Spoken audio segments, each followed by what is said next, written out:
Students, how are you? Today we are going to revise radiation. Beta, in this diagram you see that food is being cooked under a grill. Now how the heat travels to the food to cook it. Heat must travel downward to cook the food, but this heat cannot be carried by convection because convection carries the hot air upward. The heat cannot be conducted to the food because air is a bad conductor of heat. There is another way by which the heat reaches the food to cook it. This is radiation. Radiation is the mode of transfer of heat from one place to another in the form of waves called electromagnetic waves. The heat travels as tiny electromagnetic waves called infrared waves and cook the food.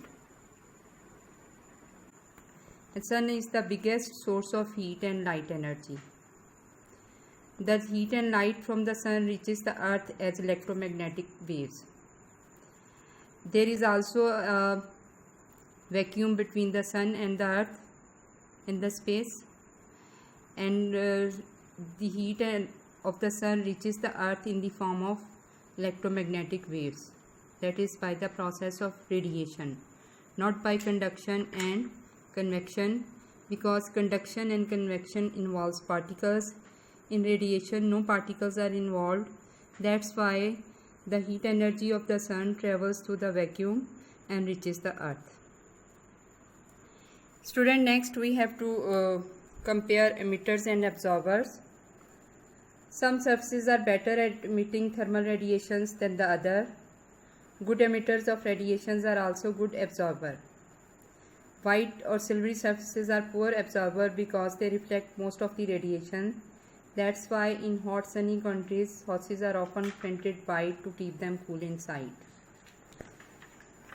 Next, we have to compare emitter.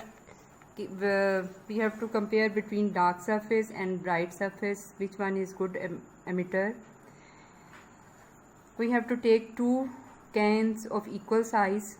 This is can A with dark surface, this is can B with bright surface.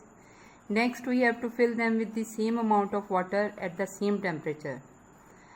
For example, here temperature 45 degrees Celsius is shown. This water is at the temperature of 45 degrees Celsius in both these cans. Now we will note the time that is taken by the cans to cool the water, and it is found that the water in the can A, that is having dark surface, cools more quickly than the water in the can B, that is having bright or shiny surface. This graph is plotted between the time along x-axis and temperature along y-axis, and this graph shows that the water in can A, that is having dark surface, cools quickly as compared to water in the can B, that is having bright surface.